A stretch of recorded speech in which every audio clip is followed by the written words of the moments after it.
طيارة مصرية نزلت فجأة في مطار قبرص. المطار كله اتقلب، والشرطة بتحاصر الطيارة من كل ناحية، والناس واقفة مستنية تعرف ايه اللي بيحصل.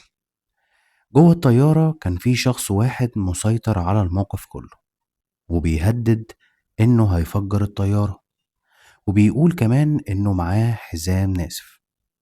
الطبيعي في المواقف دي ان اللي بيخطف طيارة بيكون ليه اسباب، او بمعنى اصح طلبات. لكن الغريب إن طلبات الشخص ده ما كانتش واضحة. مرة عايز يروح لدولة تانية، ومرة الكلام بيكون عن اللجوء، ومرة بتظهر حكاية عن سجينات في مصر.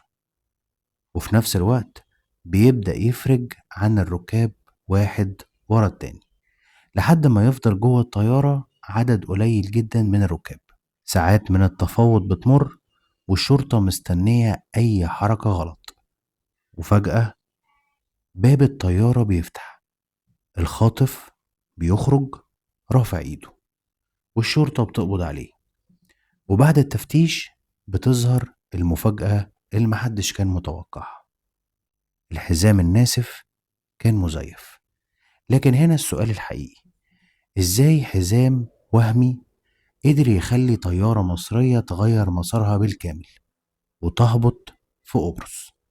دي حكاية اختطاف طائرة مصر للطيران 181. معكم حجي، أهلا بيكم في قناتي. يوم 29 مارس سنة 2026، رحلة مصر الطيران رقم 181 كانت واقفة في مطار برج العرب بالإسكندرية. الرحلة دي كانت رحلة داخلية، كانت متجهة من الإسكندرية إلى القاهرة. الركاب بدأوا يطلعوا الطيارة بشكل طبيعي جدا، مفيش أي حاجة بتلفت النظر، ولا حد كان يعرف إن واحد من الركاب عنده خطة مختلفة تماما. الطيارة كانت من طراز إيرباص A320، والشخص ده كان اسمه سيف الدين مصطفى. هو رجل مصري في أواخر الخمسينات من عمره. بحسب بيانات وزارة الداخلية وقتها كان عنده سجل سابق في قضايا جنائية مختلفة، وكان سبق له إنه اتجوز من سيدة قبرصية. لكن في اللحظة دي ولا قائد الطيارة ولا الركاب ولا حتى الناس اللي في المطار كان عندهم أي فكرة عن اللي هيحصل بعد الإقلاع.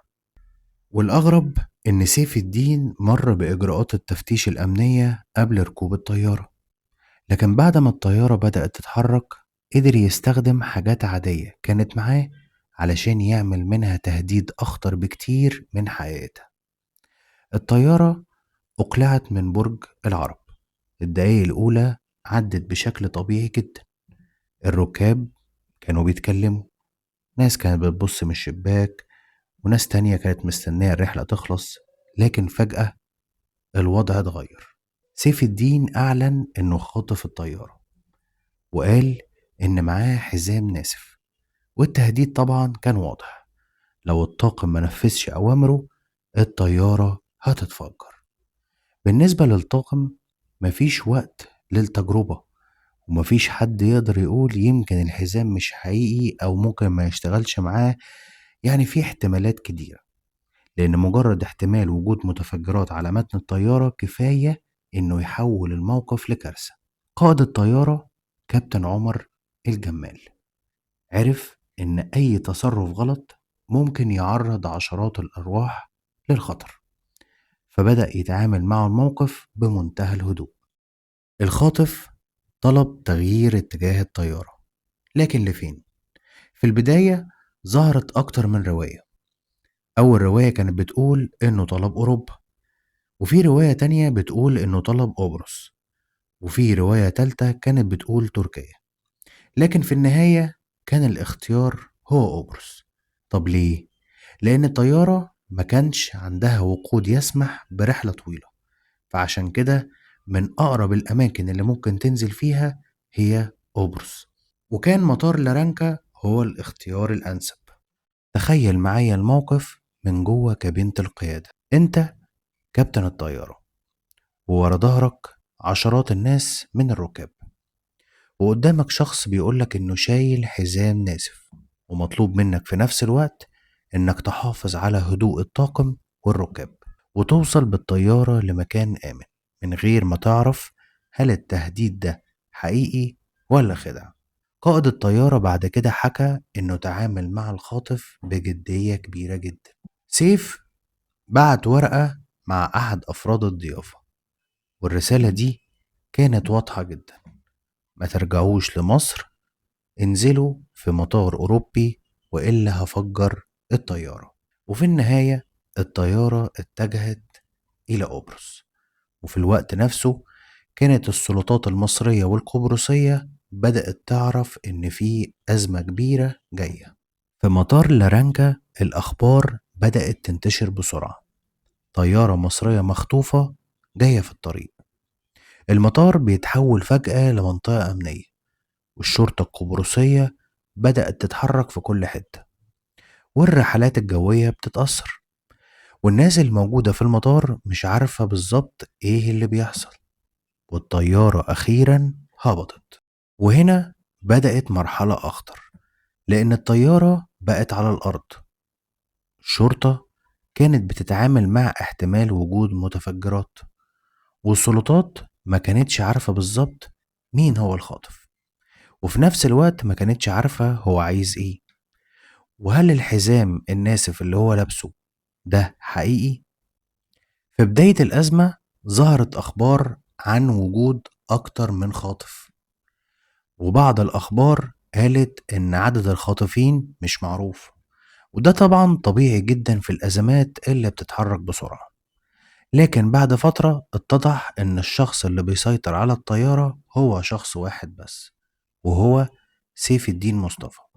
بعد هبوط الطيارة بدأ الخاطف يفرج عن الركاب واحد ورا التاني، ناس بتنزل وعائلات بتجري بعيد عن الطيارة، والشرطة بتراقب كل حركة. في البداية خرج عدد كبير من الركاب، بعدها فضل جوه الطيارة عدد قليل جدا، منهم الخاطف وأفراد من الطاقم وعدد محدود من الركاب. وهنا بقى بدأت المفاوضات الحقيقية. السلطات القبرصية ما كانتش عايزة تدخل الطيارة بالقوة، لأن أي محاولة اقتحام ممكن تحول الموقف من اختطاف إلى مجزرة. فكان الحل هو التفاوض. الوقت بيعدي والطيارة واقفة على المدرج، والسلطات بتحاول تفهم هو عايز ايه بالظبط. في الساعات الأولى ظهرت روايات كتير عن مطالب الخاطف. في رواية كانت بتقول إنه عايز اللجوء لقبرص، وفي رواية تانية كانت بتقول إنه طلب يقابل مسؤول من الاتحاد الأوروبي، وفي رواية تالتة كانت مرتبطة بطليقته، خصوصا إنه كان قبل كده متجوز من واحدة قبرصية، واتقال إنه عايز يتواصل معاها ويسلمها رسالة، وفعلا رمالها رسالة من الطيارة. وعشان كده ظهرت وقتها تعليقات كتير بتصور الحادث على إنه مشكلة عاطفية اتحولت لعملية اختطاف. لكن بعد كده ظهرت رواية مختلفة في التحقيقات المصرية، وكانت بتقول إن كان في بعض المطالب مرتبطة بالإفراج عن سجينات في قضايا إرهابية، وتم اتهامه بأنه كان بيضر بالسياحة وبيضعف هيبة الدولة. يعني حتى الدافع نفسه فضل محل جدل، وده واحد من أسباب إن القصة دي بالذات ما ينفعش نحكيها في جملة واحدة ونقول هو خطف الطيارة علشان كذا، لأن الروايات اللي ظهرت وقتها كانت مختلفة، وبعضها كان مجرد معلومات أولية أثناء الأزمة. لكن كان في سؤال أهم من كل ده: إزاي أصلا دخل الطيارة؟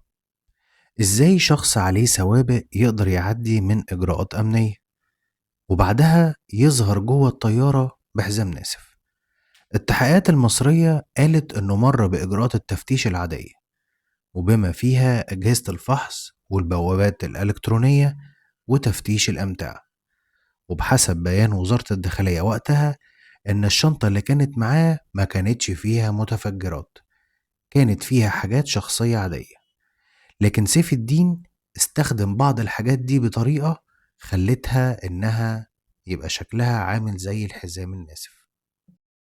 ومع مرور الساعات بدأت النهاية تقرب. الركاب تقريبا كلهم خرجوا، وأفراد الطاقم بدأوا يلاقوا فرصتهم للخروج. وفي واحدة من أشهر لقطات الحادث ظهر أفراد من الطاقم وهما بيخرجوا من الطيارة من ناحية كابينة القيادة.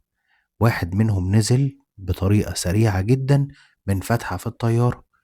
المشهد ده اتصور وانتشر في وسائل الإعلام، وفي اللحظة دي كان واضح إن الخاطف بقى لوحده، والشرطة القبرصية كانت مستعدة، والطيارة بقت شبه فاضية، والخاطف ما بقاش عنده عدد كبير من الرهائن يقدر يستخدمهم للضغط.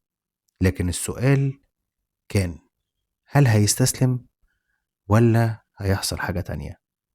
وفجأة باب الطيارة اتفتح، وظهر سيف الدين مصطفى، وبدأ يمشي على السلم وإيده مرفوعة لفوق. الشرطة القبرصية بدأت تقرب منه، وفي ثواني تمت السيطرة عليه وتفتش، وانتهت الأزمة بدون انفجار ولا ضرب نار ولا عملية اقتحام، والحمد لله ولا ضحية واحدة من الركاب أو الطاقم. وبعدها اتضحت حاجة مهمة جدا، واللي كانت ممكن تقلب القصة كلها. الحزام الناسف كان وهمي. أيوة، زي ما سمعتوا، الحزام الناسف كان وهمي وما كانش فيه متفجرات حقيقية.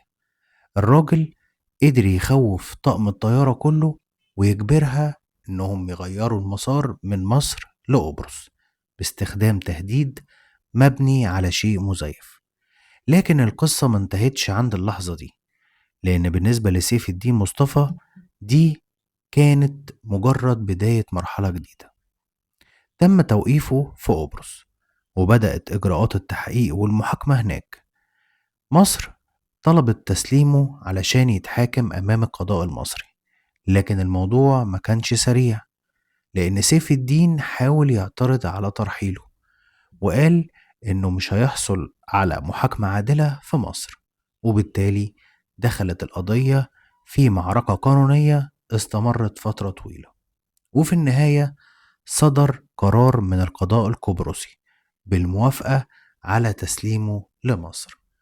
وبعد حوالي 2.5 رجع سيف الدين مصطفى لمصر، مش راكب طيارة كخاطف، لكن مرحل تحت حراسة أمنية. وبالفعل وصل القاهرة، واتفتح ملف القضية من جديد. النيابة المصرية بدأت التحقيقات معاه، وبقى فيه أكتر من سؤال عايز يتسأله. إيه اللي حصل بالظبط في اليوم ده؟ وليه اختار طائرة ركاب؟ وليه قبرص؟ وإيه الهدف الحقيقي من كل العملية؟ ومع التحقيقات ظهرت تفاصيل أكتر عن شخصيته وتاريخه، لكن أهم حاجة إن القصة ما كانتش مجرد رجل عنده مشكلة شخصية. قدام القضاء المصري القضية بقت قضية اختطاف طيارة وتهديد حياة الركاب وطاقم كامل. وفي النهاية أدين سيف الدين مصطفى وحكم عليه بالسجن المؤبد. لكن يمكن أغرب درس في القصة إن الخوف أحيانا مش محتاج سلاح حقيقي، كفاية إن الشخص اللي قدامك ينجح في إقناعك إن السلاح موجود. في لحظة واحدة ممكن شيء عادي جدا يتحول في عين الناس إلى أخطر تهديد ممكن. وده بالظبط اللي حصل على متن رحلة مصر للطيران 181، رحلة بدأت من اسكندرية وكانت المفروض تنتهي في القاهرة، لكنها انتهت في قبرص، وسابت وراها واحدة من أغرب قصص اختطاف الطائرات في السنين الأخيرة. والحمد لله إنها انتهت من غير ما نخسر روح واحدة.